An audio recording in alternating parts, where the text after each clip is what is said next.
toutes et à tous et bienvenue à notre 10e étude biblique. J'espère que vous avez passé une bonne semaine grâce à Dieu et que vous êtes prêts à aborder un sujet très chaud, celui de l'enfer. Oui, malheureusement, la notion de l'enfer par la majorité des gens est fausse car elle n'est pas basée sur la Bible. C'est pour cela que nous allons ensemble étudier et laisser la Bible s'interpréter elle-même. Donc, vous pouvez obtenir une copie de la leçon en cliquant sur le lien dans la boîte de description ci-dessous. D'abord, prions. Père Tout-Puissant, merci de nous permettre d'étudier ta parole aujourd'hui.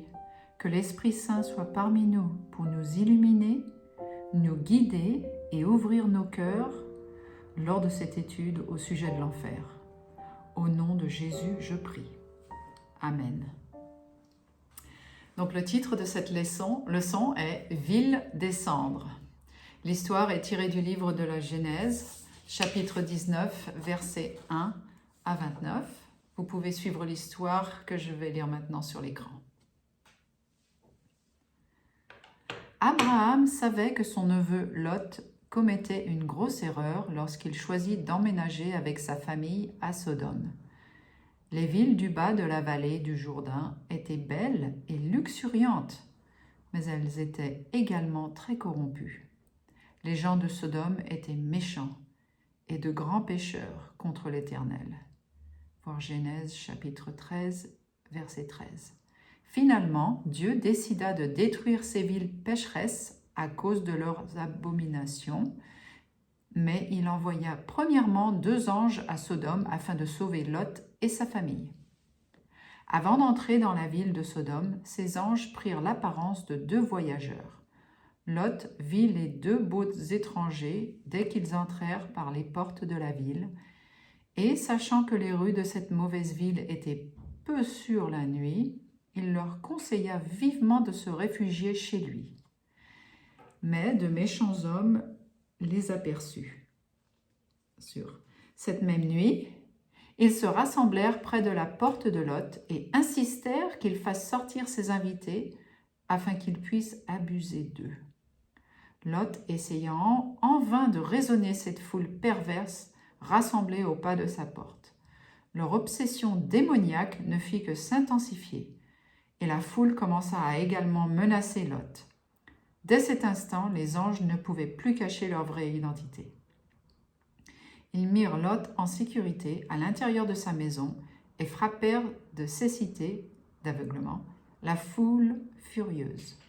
Le lendemain, de bon matin, les anges dirent à Lot et à sa famille « Sauve-toi pour ta vie, ne regarde pas derrière toi, sauve-toi vers la montagne, de peur que tu ne périsses. » Genèse chapitre 19, verset 17. Alors l'Éternel fit pleuvoir du ciel sur Sodome et sur Gomorrhe du soufre et du feu de par l'Éternel. Voir Genèse chapitre 19, verset 24. Seuls Lot et ses 2 filles célibataires furent épargnés, car son épouse porta le regard en arrière du côté de Sodome et fut transformée en une statue de sel. La parole de Dieu nous dit que dans les derniers jours, les conditions du monde ressembleront à celles de Sodome, et la punition en sera de même. Donc voilà l'histoire. Maintenant, commençons notre étude. Question numéro 1. Quelles sont les 2 villes qui exemplifient la destruction des méchants? Excusez-moi. Allons dans la 2e lettre de Pierre, chapitre 2, verset 6. Il est écrit « S'il a condamné à la destruction et réduit en cendres les villes de Sodome et Gomorrhe, les donnant comme exemple aux impies à venir. » Donc les 2 villes qui exemplifient la destruction des méchants sont Sodome et Gomorrhe. Dieu détruit ces 2 villes avec un feu éternel, le même type de feu qui détruira les injustes en enfer. Voilà, donc allons maintenant à question numéro 2. Quand les injustes seront-ils détruits dans le feu de l'enfer? Alors on reste encore dans la 2e lettre à Pierre, chapitre 2, mais ce coup-ci, verset 9. Le Seigneur sait donc réserver les injustes pour être punis au jour du jugement. Allons maintenant dans le livre de Jean, chapitre 12, verset 48. La Bible nous dit « La parole que j'ai annoncée, c'est elle qui le jugera au dernier jour. » Et enfin, Matthieu, chapitre 13, versets 40 et 42 à 42, « Il en sera de même à la fin du monde. Le Fils de l'homme enverra ses anges qui arracheront de son royaume tous ceux qui commettent l'iniquité et ils les jetteront dans la fournaise ardente. » Alors, quand les injustes seront-ils détruits? Donc le jour du jugement, le dernier jour, à la fin du monde. La note nous dit, dans les extraits précédents, la Bible déclare clairement que les injustes seront jetés dans le feu au jour du jugement, à la fin du monde, et non pas à leur mort. Cela signifie évidemment qu'en ce moment, nul n'est en enfer. Il est juste que nul ne devra être puni avant que son affaire n'ait été décidée lors du jugement.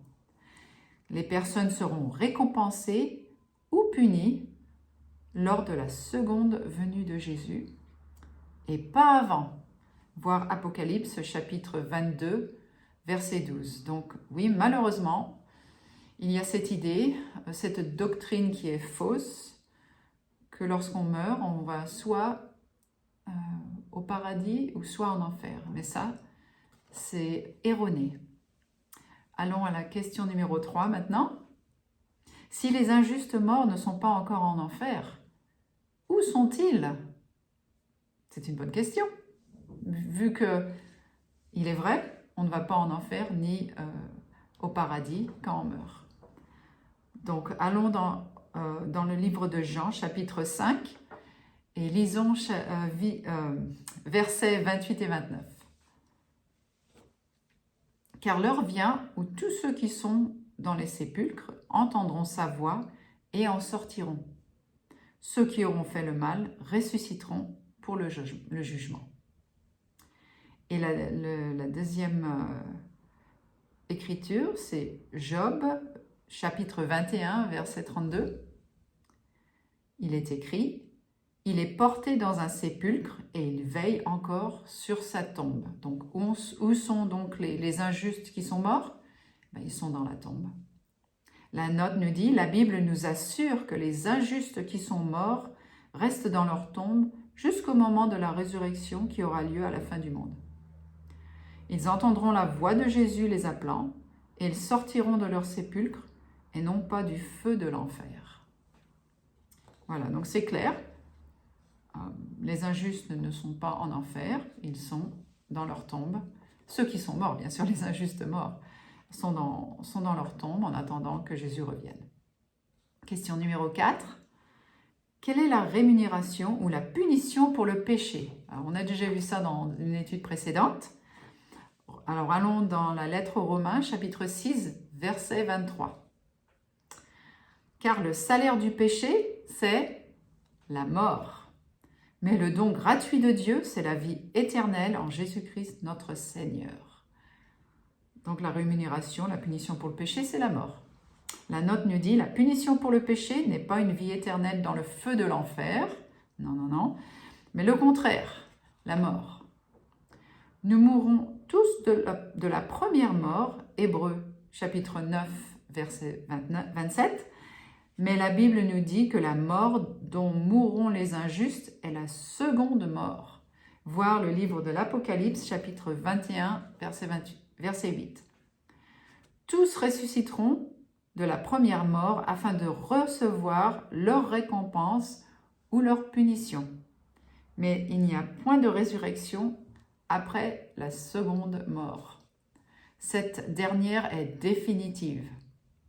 De plus, si la punition pour le péché est un tourment éternel dans le feu de l'enfer, alors Jésus n'en a pas assumé la pénalité. Voilà donc. Le péché donc nous donne la mort, c'est ça le résultat. Et il y aura une résurrection, et pas avant la deuxième le deuxième avant de Jésus. Question numéro 5. Quels sont les seuls deux choix qu'ont les hommes? Alors, allons dans un verset très très connu, dans le livre de Jean, chapitre 3, verset 16. La partie qui dit que quiconque croit en lui ne périsse point, mais qu'il ait la vie éternelle. Donc, le choix pour les hommes, c'est soit qu'on périsse, soit qu'on ait la vie éternelle. Les concepts des limbes ou du purgatoire ne sont pas dans l'Écriture. La Bible enseigne qu'il n'existe que deux choix, la vie éternelle ou la mort éternelle. Voir Deutéronome, chapitre 30, verset 15. Oui, donc la théorie ou la doctrine du purgatoire, ça c'est typiquement catholique, où on est entre l'enfer et le paradis, on n'est pas trop sûr, on a une deuxième chance encore après qu'on soit mort. Ça, c'est très très dangereux parce que ce n'est pas basé sur la Bible. Donc il faut mettre de côté à la poubelle. Question numéro 6. Qu'arrivera-t-il aux méchants dans le feu de l'enfer? Alors allons dans le livre des psaumes 37, versets 10 et 20. Voyons voir ce qu'il nous est dit. Encore un peu de temps, et le méchant n'est plus. Mais les méchants périssent. Ils s'évanouissent en fumée. Et le livre de Malachie 4, versets 1 et 3, il nous est dit « Car voici le jour vient, ardent comme une fournaise, et vous foulerez les méchants, car ils seront comme de la cendre sous la plante de vos pieds. » Donc les méchants en enfer s'évanouiront en fumée, il n'en restera que des cendres. Donc ils ne seront plus là. Question numéro 7. Où sera situé le feu de l'enfer? Il y en a qui disent « Oh, c'est à l'intérieur de la terre, c'est là que se trouve l'enfer. » Non, ce n'est pas vrai. Allons dans le livre de l'Apocalypse, chapitre 20, verset 9. Ils montèrent à la surface de la terre et ils investirent le camp des saints et la ville bien-aimée. Mais un feu descendit du ciel et les dévora. Et maintenant, dans la deuxième lettre à Pierre, chapitre 3, verset 10, la Bible nous dit « Les éléments embrasés se dissoudront et la terre, avec les œuvres qu'elle renferme, sera consumée. » Donc le feu de l'enfer sera sur terre, parce que la terre sera dévorée par le feu. C'est ça qui la purifiera, justement, avant qu'elle devienne la nouvelle terre. Question numéro 8. Le diable aura-t-il la garde de l'enfer? Ça, c'est encore une autre idée, que le diable, tout rouge, avec ses cornes et son...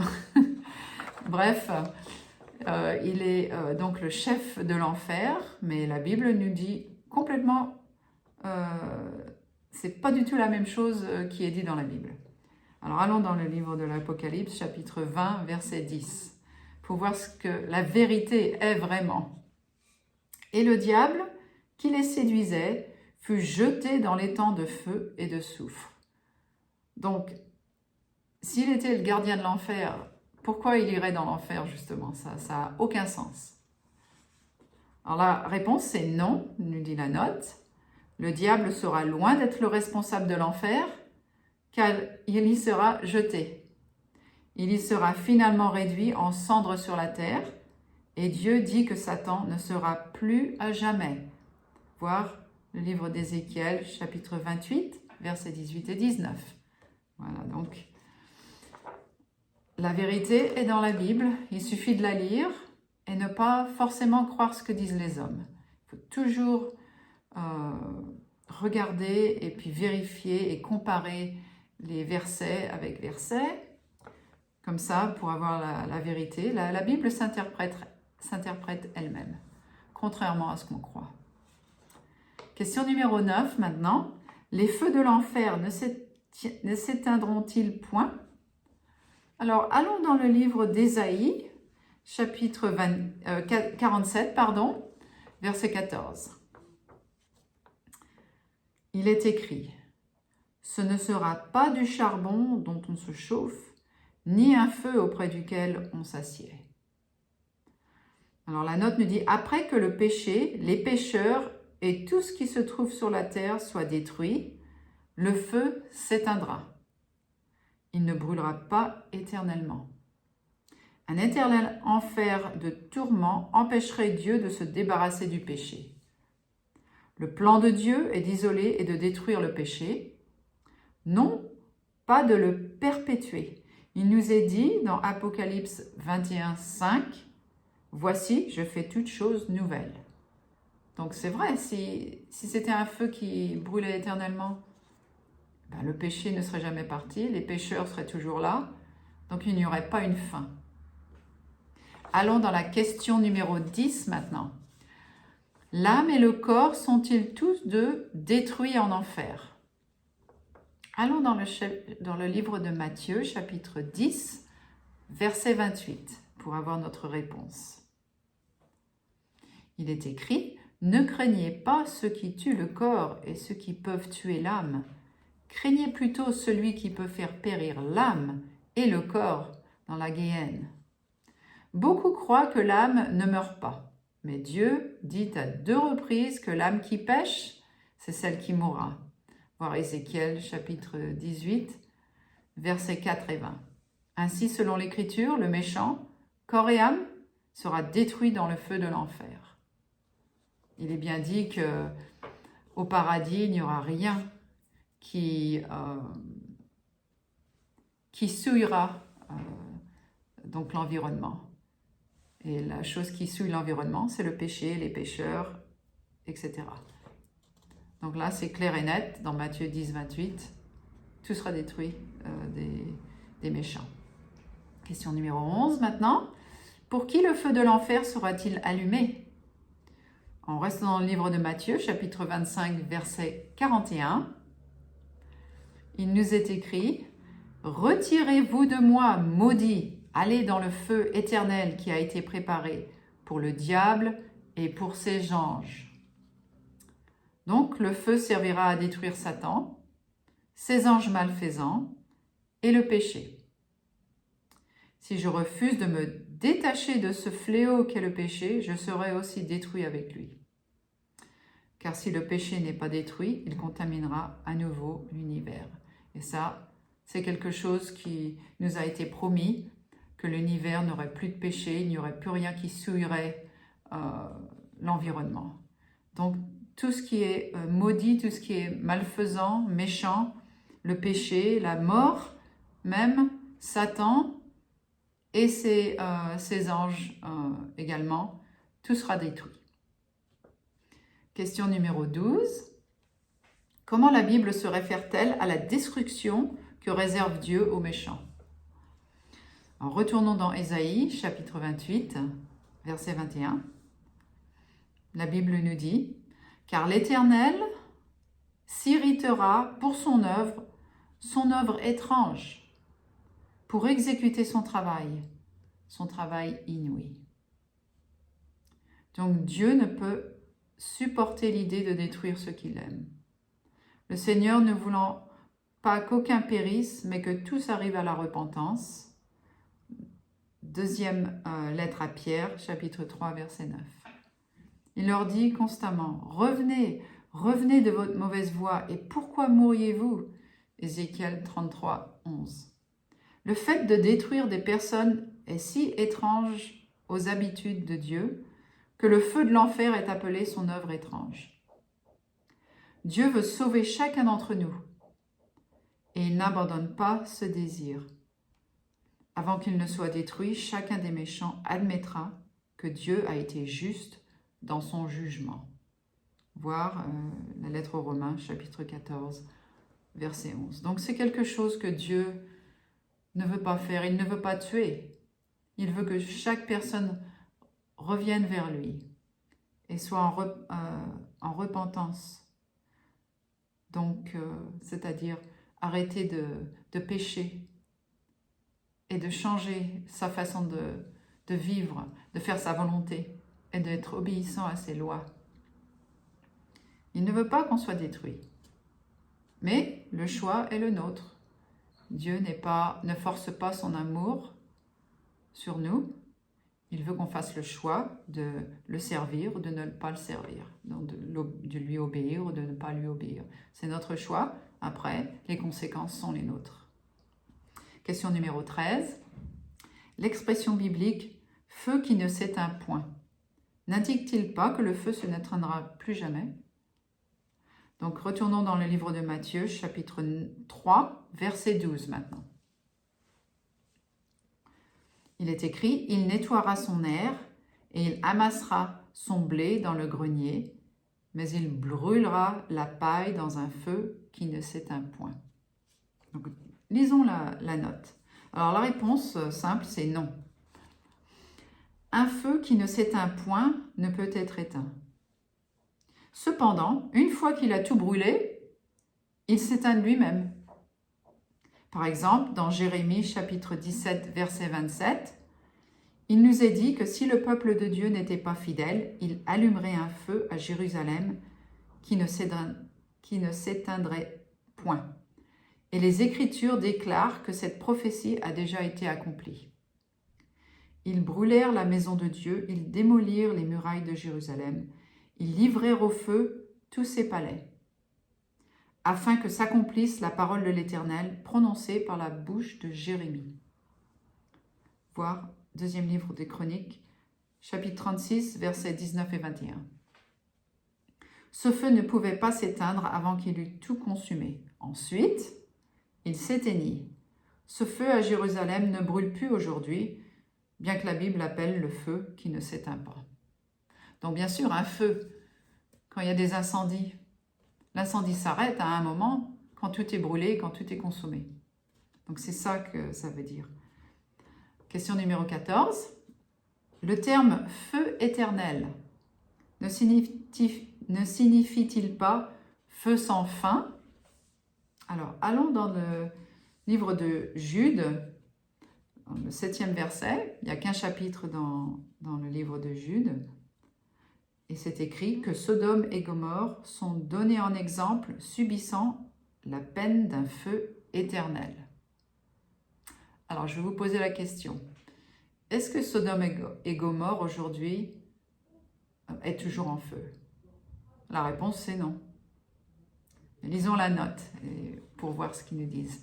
Nous devons laisser la Bible s'expliquer elle-même. Amen. Selon ce verset, nous pouvons comprendre que Sodome et Gomorrhe furent détruites par un feu éternel servant d'exemple pour l'enfer. Mais ces deux villes ne brûlent plus aujourd'hui.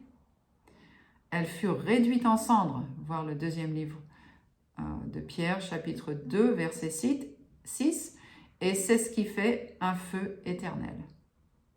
Il est éternel dans ses conséquences. Voilà. Alors, voir le supplément intitulé « L'homme riche et Lazare » pour plus d'études approfondies par rapport à ce sujet. Ce sont les conséquences qui sont éternelles. Alors, si on choisit de suivre Jésus, la conséquence éternelle, c'est la vie éternelle. Et si on ne choisit pas d'aller dans cette direction, la conséquence, c'est la mort éternelle. Question numéro 15. Il est dit dans Apocalypse chapitre 20, verset 10, que les méchants seront tourmentés au siècle des siècles. Cela n'indique-t-il pas une durée sans fin? Alors, allons dans le livre de Jonas, chapitre 2, verset 6. Jonas, il était dans un poisson pendant combien de jours? Pendant 3 jours et 3 nuits, c'est ça?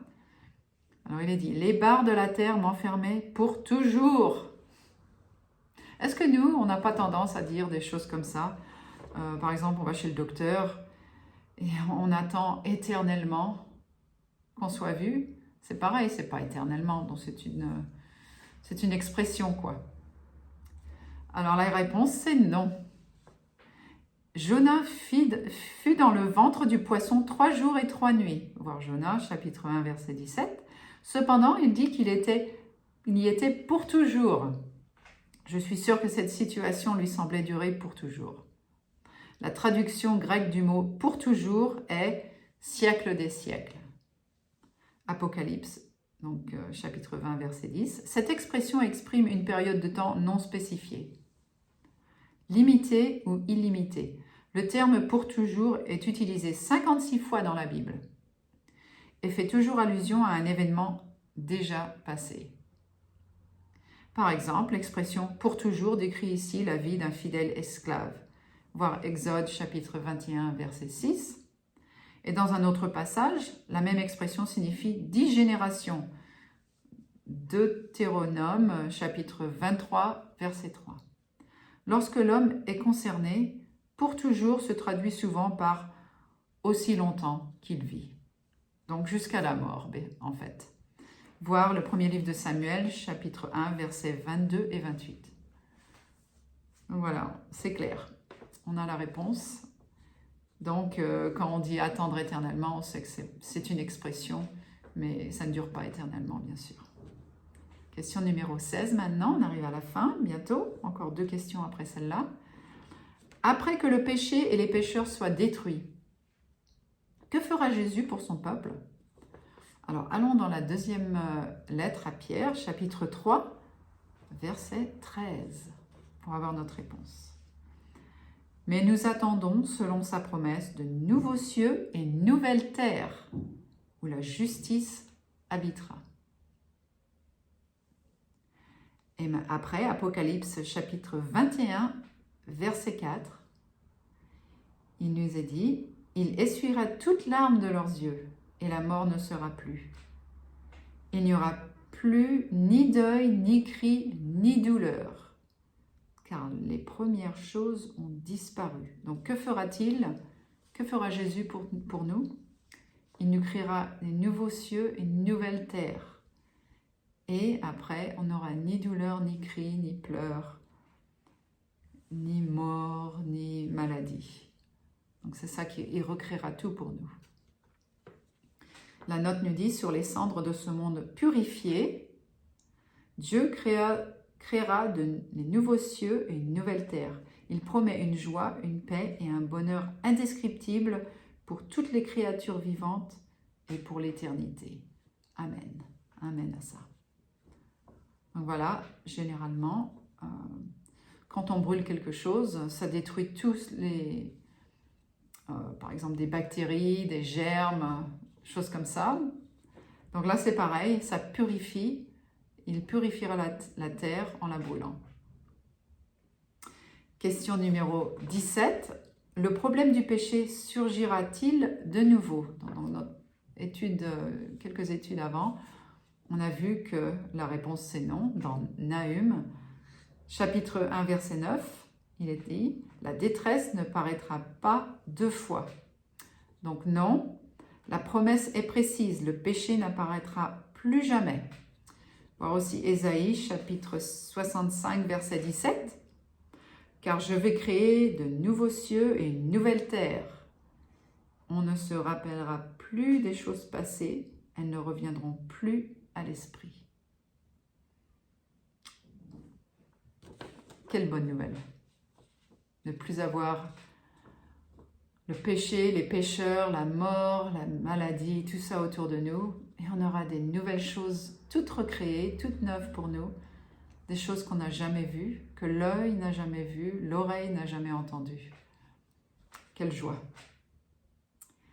Dernière question, question numéro 18. Quelle est la question pénétrante que se pose Job? Alors Job, chapitre 4, verset 17. L'homme serait-il juste devant Dieu? La note nous dit, si votre fils devenait un meurtrier endurci, penseriez-vous qu'il devrait être puni? Probablement.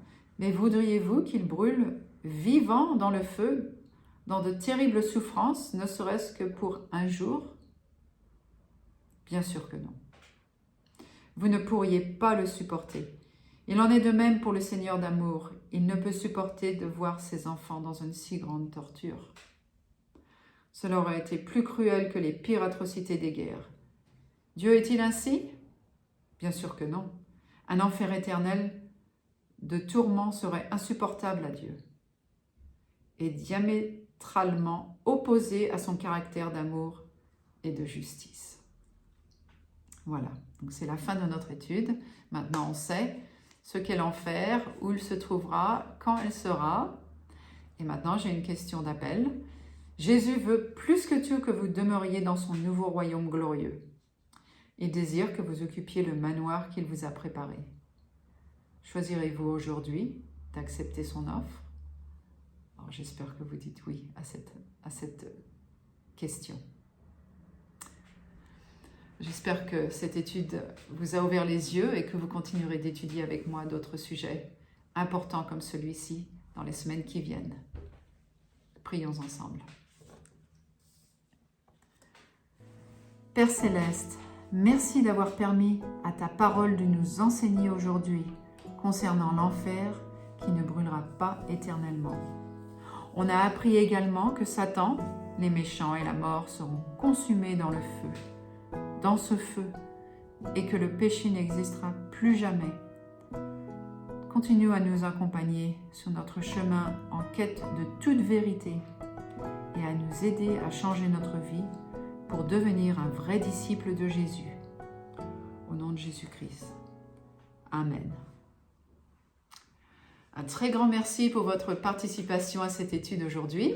J'espère que vous êtes prêts à la partager avec d'autres pour qu'eux aussi sachent ce que la Bible dit vraiment concernant l'enfer et plutôt se baser sur la Bible que l'opinion des hommes. N'oubliez pas d'aimer, de partager et de vous abonner à cette chaîne YouTube. En attendant de se revoir, que Dieu vous garde. À la semaine prochaine.